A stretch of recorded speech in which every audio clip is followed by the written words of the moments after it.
Okay, you're live, Brett. Hello, everyone. My name is Brett Barinholtz. I'm the president of the NLA. Thank you all for joining us today for our post-election live stream. As we all know, the country was captivated by the election not only last week, but in the months leading up to it. They might still be counting some votes in Arizona, but we have a pretty clear picture of where things stand. To help us sort everything out and talk about where we are and what this means for our industry, we are thrilled to be joined by two principals from Cornerstone Government Affairs, Jaime Moore and Mike Reed. Jaime Moore joined Cornerstone Public Affairs team in November of 2023, bringing over a decade of public policy, government, and strategic communications experience. Previously, he served as director for the chairman of the Democratic National Committee. Before that, Jaime worked as the Battleground States press secretary for the DNC, where he managed the organization's communication staffers in Georgia, Texas, North Carolina, and Florida. Mike Reed joined Cornerstone Public Affairs team in February of 2024, bringing over 17 years of public policy, government, and strategic communications experience. Mike joins the firm following his time at the Republican National Committee, where he held several roles, most recently Chief of Staff. Mike oversaw the operations of the RNC, including managing 10 department directors, a headquarters staff of over 300, and field operations of more than 1,000 employees. Prior to joining the RNC, Mike served as a communications director for Louisiana Governor Bobby Jindal. I know that they have a great presentation for you today, and I'd also like to introduce Joe Barden, a principal at Cornerstone Government Affairs. And if there are some policy questions that come up, Joe might jump in to clarify them. So without further ado, Hyman, Mike, the floor is yours. Thanks, Brett. And I thought you got my new bio. I switched up a little bit since we lost last week. I'm just kidding. That's all right. Things are going to be okay. Things are fun. So I'll kick us off. I think losers go first, and I kick it over to Mike to give his perspective, and then we can go from there. Look, the Democrats had a very tough week, a day last week. And then, we've been talking about this with you guys for a few months now, and we sort of knew that this map was in a lot of ways more advantageous for Democrats in the Senate. And then over the last few months, we have seen the numbers close in the House of Representatives, which is why the Republicans were able to do as well as they have been in the House elections as well. And then obviously on the presidential side, it was always a close race, even when President Biden was the nominee. On the Democratic side, the numbers were always very close, and it was always going to be determined by who had the best turnout apparatus. And then come to find out, Trump and Trump's campaign just did a phenomenal job in getting their people out to vote. So a couple of things happened. One of the things that we noticed, and Michael talked about this a little bit too, the prevailing question in this election was, do you feel more financially secure than you did 4 years ago? Do you feel safer than you felt 4 years ago? Do you feel like immigration and the border is better under control than you did than you felt 4 years ago? And unfortunately, to Democrats, the answers to those questions by most Americans was no. And so this election became a referendum in a lot of ways on the Biden Harris administration and on certain Democratic policies. And so we recognize that. So moving forward, what's going to happen over the next few weeks, few months on the Democratic side? We're still starting through, as Brett mentioned, still starting to do some numbers in some of these districts. That's going to determine how large or how small the majority is in the House of Representatives. And so we'll see how much power Leader Jeffries on the Democratic side will be able to amass. As you guys remember in this past Congress, with the slim majority, Speaker Johnson and Leader Jeffries worked very closely together on a ton of legislation and just House business. And so we think that Luther Jeffries is going to continue to emerge as sort of the most important Democrat in federal government as it stands. Secondly, for those of you who are just watching party politics, the current DNC chairman, my old boss, Jamie Harrison, is out as this typically happens every 4 years, unless there is an incumbent president that will hold you over. There's not an incumbent president that's going to hold him over, and so there will be leadership elections for the Democratic National Committee, particularly on the chairman's side. There are several names that have come up over the last couple of weeks, from Mitch Landrieu, former mayor of New Orleans, Martin O'Malley, former governor of Maryland, governor of New Jersey, as many of you guys know him very well, Phil Murphy, looking at some insiders like Ken Martin, who's the state party chair of Minnesota, Ben Wickler, who's the state party chair of Wisconsin. Then, of course, there are a couple other former and current electeds like LaFonza Butler, who's a senator from California, and Michael Blake, who many of you guys know out of New York. So those are the people that are being considered now. And then thirdly, the Democrats are going to have to figure out what their either safeguard or opposition agenda is going to be. As you guys recall, when Donald Trump was president during his first and last term, a lot of that onus fell on Democrats in the states, so the governors and the mayors, and so you'll hear a lot more from Democratic governors. Those of you who are in California, you're already seeing Gavin Newsom begin to do what he's calling safeguarding the state of California. And so you'll see some of those measures from the Democratic governors as well, and then of course the mayors. And so that's the lay of the land. It's a tough loss, not a good loss. There's not a lot to spend on it, but that is where we are. So I'll kick it over to Mike to either gloat or make me feel better about myself. Yeah, I don't usually gloat too much, but yeah, look, it was a big night for Republicans. There's no question. I mean, I certainly I don't think I don't think most folks weren't shocked by Trump winning.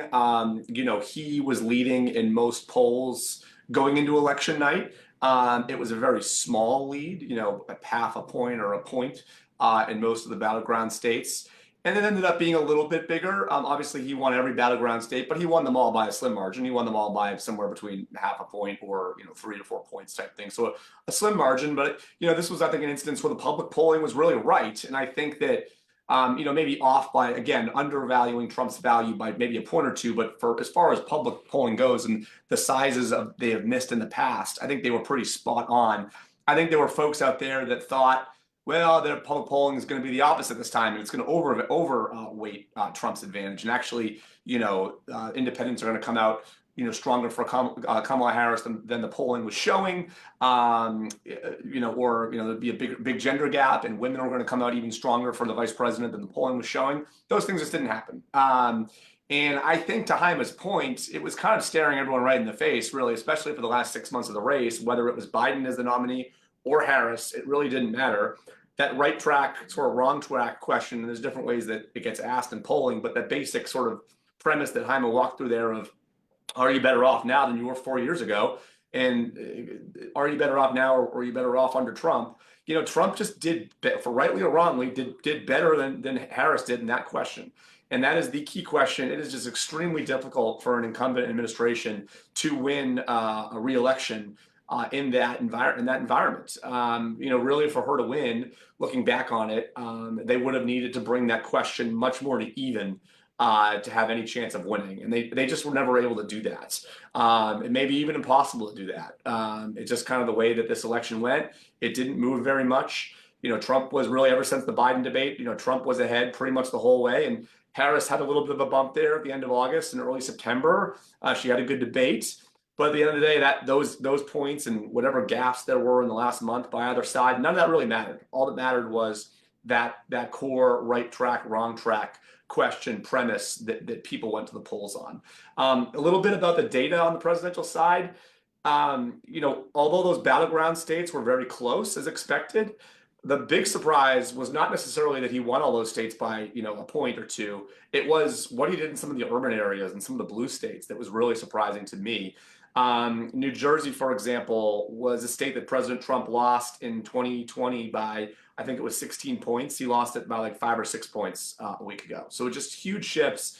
Alexandria Ocasio-Cortez's district outside New York City, she obviously, Vice President Harris obviously won her district, but there were a number of Ocasio-Cortez Trump voters this time around. I think it was like a 24-point swing from Biden's advantage over Trump in 2020 to now Harris's advantage over Trump in 2024.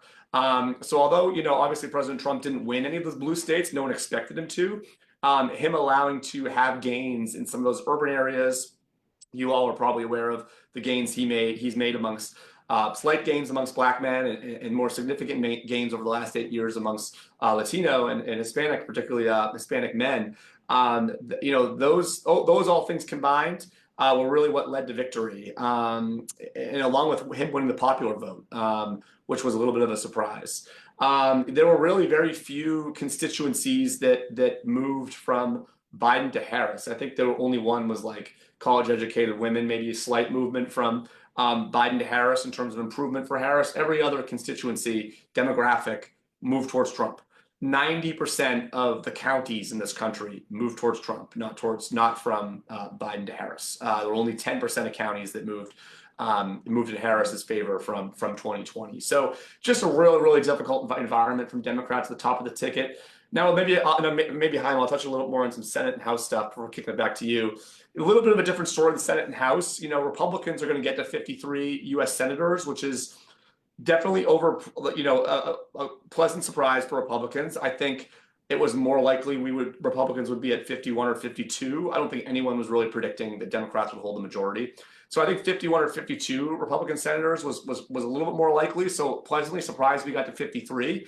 However, in an environment like we saw with Trump's margin of victory, it would have been very common in previous elections under that trend line for Republicans to get to 54, 55, even 56 Republican senators, and that didn't happen. To Chaima's point, the Trump pull, the Trump surge definitely helped us get from 51 or 52 to 53. Definitely helped McCormick win in Pennsylvania and get us to 53, and it definitely helped us control the House. But it didn't quite, it wasn't a total Republican wave where you have Republicans winning, a wave this cycle would have been Republicans winning, 15, 20 seats. I think Republicans will pick up 1 or 2 seats. It's a pretty even year in the House, which is great. That is exceeding expectations for Republicans. Many people were thinking Republicans would lose the House. So I'm not downplaying that significance whatsoever. I'm just saying that like the coattails were there to help get Republicans to 53 senators and to hold the House, but they weren't there in the sense of getting these huge waves from the Senate and House. So Trump definitely helped folks, but I think a little bit of a narrative going forward will be, what happens to the Republican Party again when Trump's not at the top of the ticket? We saw that in 2022 in the midterms. We should have had a Republican wave there then based off polling. We didn't have it. Trump wasn't on the ballot. He was this time, and we had a good night. And so I think that is a major question going forward for the party, will be how we sort of convert that to more of a Republican Party governing majorities going forward. Maybe Chaim, I'll kick it back to you, and then I'm happy to cover maybe a little bit of top line expectations on a policy and issue front for the next 6 months or so. Yeah, look, I think you're totally right there. And I think one of the Senate seats that the Democrats were most surprised by was the Pennsylvania seat. I think we were preparing for Montana, preparing for Ohio, but the Bob Casey seat was very surprising for a lot of Democrats. Just 2 things I'll say. As we do in politics, we like to think about the next election when we haven't won. So the Democrats are already starting to think about 2026. We knew a long time ago that Senate race will be more advantageous for Democrats, the 33 seats up in the Senate. And the Democrats feel pretty strongly, particularly because of the good map. And then secondly, because to Mike's point, Donald Trump will not be on the ballot. He'll be a sitting president going into almost his lame duck year. And so Democrats feel really good about that. And then, of course, they'll try again to build a bigger margin in the House and try to make Hakeem Jeffries the speaker, which feels like the Democratic goal right now is to make Hakeem Jeffries the speaker. But on the Senate side, look, Schumer spoke today, and they're going through their elections. The Democrats feel very enthused and happy to support and work with Thune and the other leaders in the Republican Party to safeguard a lot of the Democratic stuff on the Senate side and try to keep the House as sane as possible. As I mentioned earlier on the House side, Mike kind of hit on this. We'll see how that all turns out. On the Democratic side, we expect for Hakeem Jeffries, Pete Aguilar, and Catherine Clark to maintain their leadership positions, and then some rumblings of some changes under the hood there, but not in the top leadership. Yeah, I'm happy to kind of go through a little bit of what these new Republican majorities will mean for some kind of issues going forward. The big question for the lame duck period will be to what to do to fund the government through December. It's sort of these competing interests because you've got sort of the Freedom Caucus, more conservative members of the Republican House that want to do an omnibus and sort of kick the can down the road. But that sort of competing interest of the problem with that is if they don't get a lot of the big spending packages done by the end of this year, then President Trump will have to deal with it in his first 100 days, which he may want to do. And so what we're kind of waiting for is direction from President-elect Trump and in turn sort of direction from Speaker Johnson, which we may get a little bit more now that he's gotten through the sort of the first step of his leadership conference process today. Today was where he got sort of the vote of confidence from his Republican conference, and it won't be till January when he's officially elected Speaker. But hopefully we'll get some sense here in the next few weeks about what Republicans plan to do about funding the government at the end of this year, because that will have implications on whether President Trump has to deal with those spending initiatives in his first 100 days, or whether he has some breathing room to tackle some other issues. There's also a big defense authorization package, which most folks expect to get funded by the end of this year, which has been a priority for a lot of folks for some time. Moving into next year, first 100 days of President Trump's term, expect the obviously, I'm sure, which is top of all your all minds, is this tax package that will expire at the end of next year. So kind of works out well that it is something that we all have to tackle in the beginning part of 2025.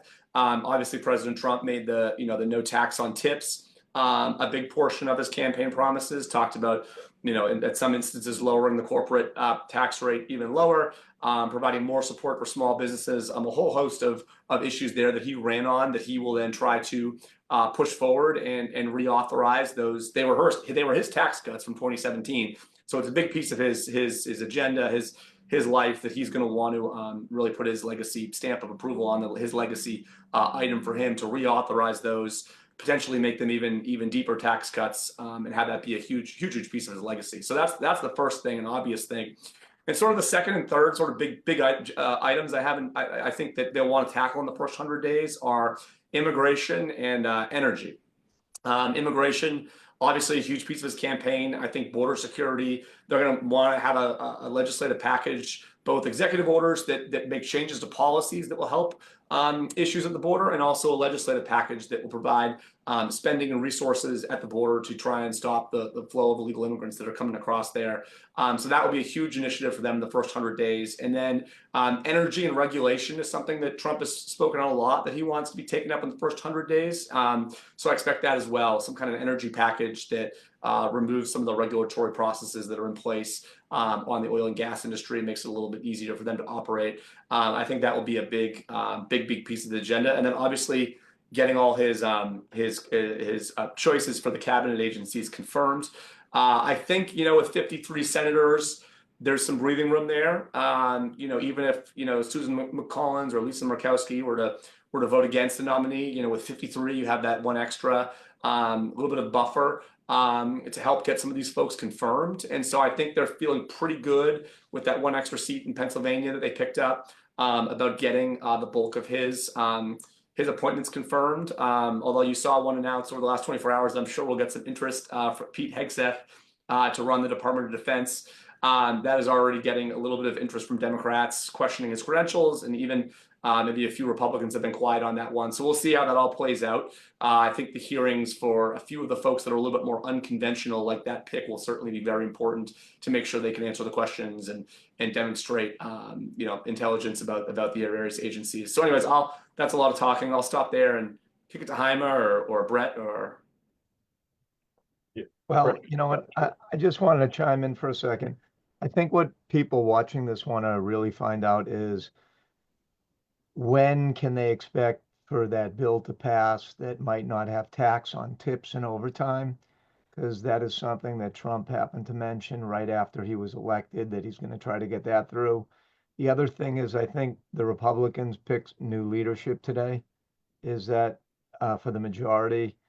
I also, I have a feed where NBC News also said that officially the Republicans now have retained the House, which I guess it wasn't official till they finished counting in a few states, and there's still quite a few left.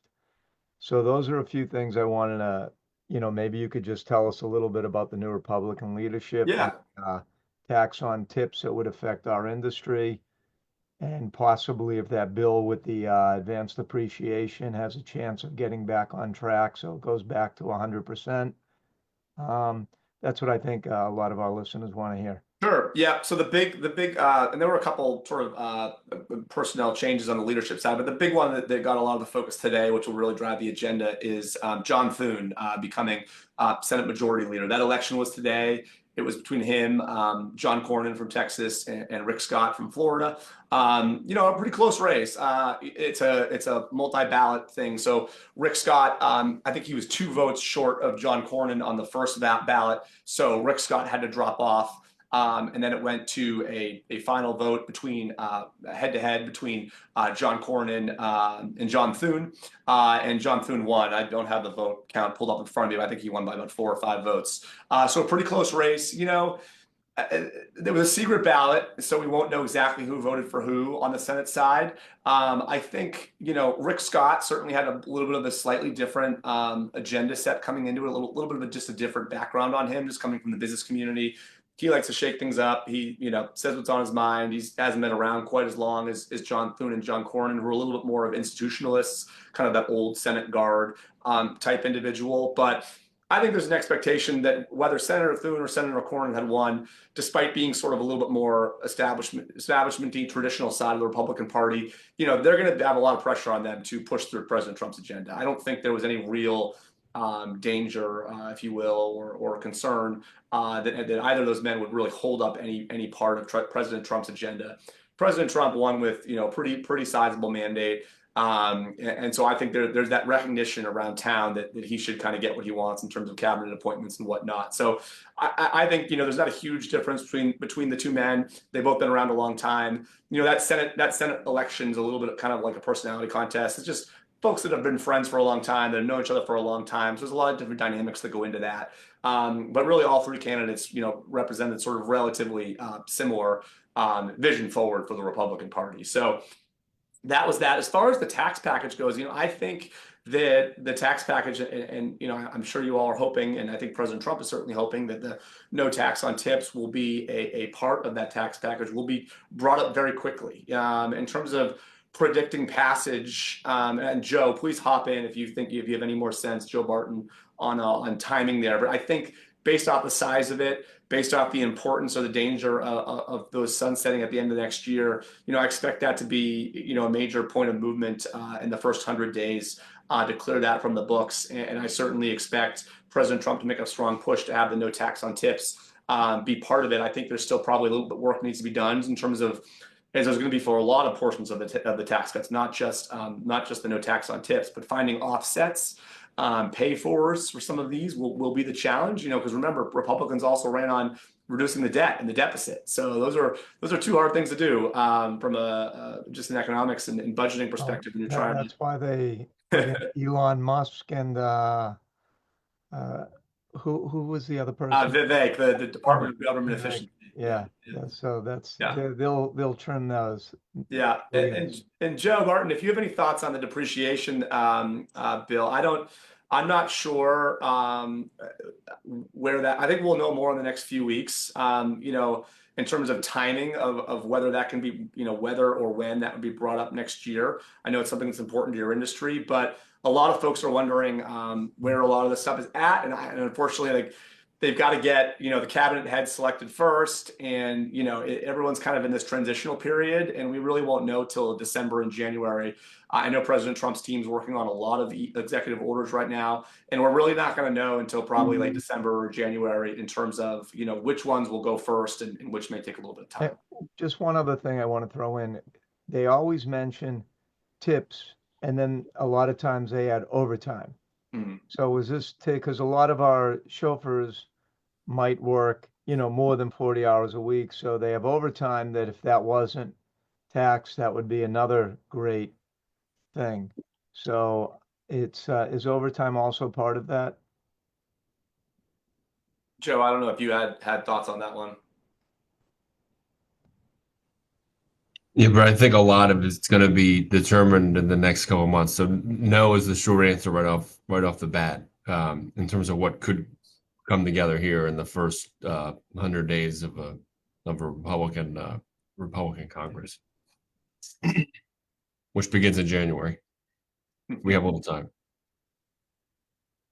Of course, there's a lot of organizing going on, as Mike had mentioned. So a lot of the meat of what's going to be legislated on is TBD. But as to Mike's point, when they do come back together after they square things away to close out this calendar year over the next few weeks here, when they come back in January, fully expect them to hit the ground running, particularly on the tax front, and would imagine that a lot of our priorities, Section 179 included, would be a part of that larger tax discussion.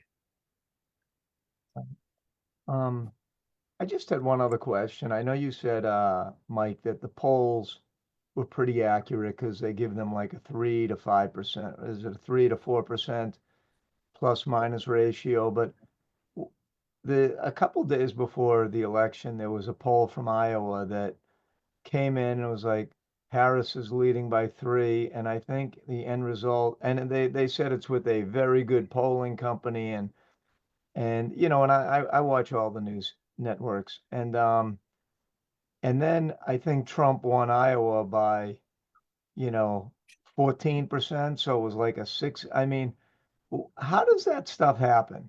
Is like what are Yeah. they just walking like I don't understand. I mean, it's sort of like water under the bridge right now, but shouldn't like a polling company like that never be used again? Yeah, so I kind of know exactly how that happens, actually. So, and let's see if I can just explain this right, because it's kind of complicated. But the hardest part for pollsters is not necessarily getting folks on the phone and saying, who do you support, Trump or Harris? It's figuring out whether that person's actually going to turn out and vote or not. Because remember, not everyone votes, even in very high turnout elections. What was turnout this cycle? I think it was 63% or something like that. Not everyone votes. And so, that percentage of who's going to turn out, but even more importantly, which groups are going to turn out at what percentage level, is really what makes up who's going to win the election. It's not calling up random people and saying, who are you going to vote for, Harris or Trump? It's, are you going to vote? And people often lie to make it even worse and say, oh yeah, of course I'm going to vote. And then, they forget, or they go golfing or whatever it may be, and they don't vote, right? So that's the hard part. Now, what I think was going on with that poll was that pollster, Ann Seltzer, and she does have a good track record for what it's worth. She had a very different screen in terms of, we call it a likely voter screen. She had a very different screen. She wasn't doing what a lot of the other public pollsters were doing, which was basically the screen they were using to decide who was going to turn out to vote or not was whether the respondents said they voted in 2020 or not, and who they voted for in 2020. So that's how all the public polling companies were using that question to try and make up the electorate. And that pollster in Iowa didn't. She just called people up and said, "Are you going to vote for Trump or Harris?" And that was the result. And I also think she was probably favoring landlines a little bit and using a roster of folks to call that was maybe a little outdated. And that's what came up with that result. Now, I think at the time there was some kind of narrative going around of, what if it was called herding? They were saying, what if all the public polling companies are herding and all doing the same thing, and they're all going to be wrong, right? And there's a possibility that could have been true. And so she kind of broke that mold in that sort of 48 hours prior to election day and was like, no, all these other people have the wrong kind of screen for who's going to come out to vote. Mine's right. Women are going to come out larger than people thought. They're going to vote for Harris larger than people thought. That was kind of what she found in that poll, and it ended up being wrong. The more of the public polling with that screen for 2020 and how they were conducting their methodologies turned out to be right this time. That's just what happens. Pollsters miss. I still wouldn't totally discount her polls going forward. She's a smart lady. She does good work. She's been right in the past, but in this case, she was wrong. Yeah, I agree with you. And to your point, Brett, I don't think it's water under the bridge yet because Anne is such a great pollster and she takes her job very seriously. So she's definitely personally hurt by this, and so she's going to try to make up for this in future elections. But she's typically right on par. This was just bad election for her. Just seemed like it almost, when you look back, it's like, was that a PR stunt? But the other question I just want to throw out before we're done with our time is, can you come up with certain things that you feel by Trump being elected now, and then he also has the House and the Senate behind him, what other benefits can we look for or hope for our industry? And what is going to sunset because the Democrats are out that was hurting us? Yeah, I'm certainly, one thing that comes to mind is, I wonder if, based off of kind of the makeup of your industry, I wonder if you'll probably have a little bit of a bigger seat at the table, right? I mean, you're kind of a constituency and your customers are a constituency and just the nature of your businesses that are small businesses that I think Democrats are going to be desperate to, and I don't mean to try, I think maybe your group might lean a little bit right, but I think it's a group of folks that Democrats are going to be desperate to win back over, and Republicans are going to be desperate to hold and try and continue to have on their side and continue to drive out in elections in future years when Trump's not on the top of the ticket. So I think my answer would just be, use that political capital wisely. I mean, I think you have an organization that, types of folks that run their companies that both parties are going to be fighting over, especially operate in cities and urban areas. So I think that to just use that political capital and make your voices heard to try and win over the initiatives that, that you guys need to continue to, improve your industry.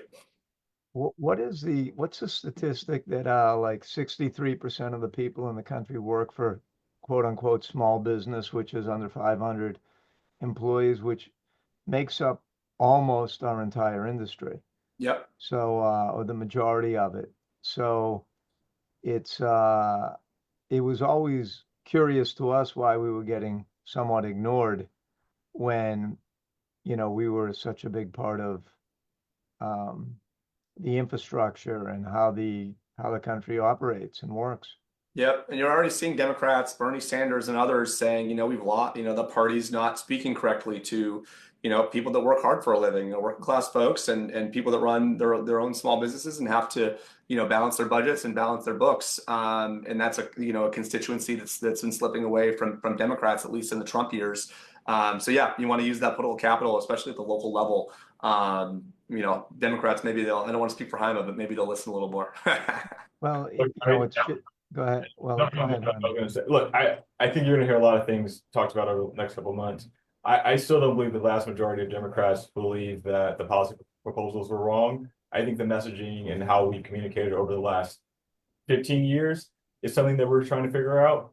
But one of the things, and Mike hit on this, I was going to say, this is really good for us in some ways, those of us who are doing this work, because we can bring the bargaining chips to the table a little bit more aggressively. And to Mike's point, I think we double down on state legislatures, you double down on members of Congress in your districts. And then, of course, you got to bring the governors to task because all these governors, particularly the Democratic governors, they all want to be president again in 2028. And so I think as we're building our strategy on how we operate, we can put pressure on those Democrats to carry some of these buckets for us. Yeah, I just think that even though we only have about 1,500 members in NLA, every member employs, 10 to 500 people. So we have you know, millions of people that are represented and families, et cetera, and vendors and all these things. It's big, even though we're a small industry. So hopefully our voice can be heard more, and hopefully Cornerstone will make sure all those doors get open still. We can do that. Good. Anything else? So, Kyle, is there any questions in chat? I'm not seeing any yet, but if anybody is watching and they have a question for the panelists, feel free to enter them. Sarah says no Okay. questions, so I know there was one that I think got immediately answered, so that was perfect timing. All right. Okay. Well, I guess just real quick before we break, one thing we didn't really touch on. Do we want to talk about the independent contractor versus employee issue? I know this is big for our industry. As it relates to not only the NLA and our members and employees versus independent contractors, but also in terms of leveling the playing field with ride-hail companies such as Uber and Lyft, who are able to classify their drivers differently. Do you see with basically all Republican leadership that we may get some relief in this area? Too early to tell. What are your thoughts? Yeah, I think it's certainly possible. There's definitely been and JD Vance, I think, is kind of immediately comes to mind as kind of the reason I'm saying that it's possible you could have a movement on that. There's been, more and more Republican voices on the Senate side who are, concerned about sort of big tech, big companies coming in, just like in the situation you described, and not just for this industry, but a whole bunch of other industries as well. Obviously, there's a huge conversation around AI and American jobs. So I think Republicans, kind of goes what I was saying before, Republicans have become even more mindful of, needing to court small business owners, working voters. And so, yeah, I think there is a chance that you could have some movement on that in the next few years. There are a lot of many more voices on the Senate side that are pushing that kind of narrative to not let, big tech, products, overtake, or have a more advantage on the playing field than situations like yours. Just to tag on to that, Mike, we sort of began to hit on some of the moves that are taking place or are about to take place on both the House and the Senate side and the committees that we care about.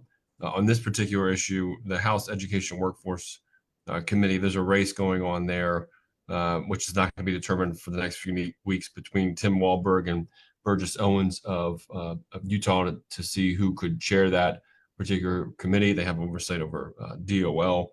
And then just in terms of names that have been floated out there, as potential leads at DOL. We've heard Linda McMahon, Patrick Pizzelli, and Brian Slater. I don't think there's been any formal announcements, at least in the last 43 minutes, about who President-elect Trump could potentially nominate there, but just something to keep in mind on this front. Great, thank you.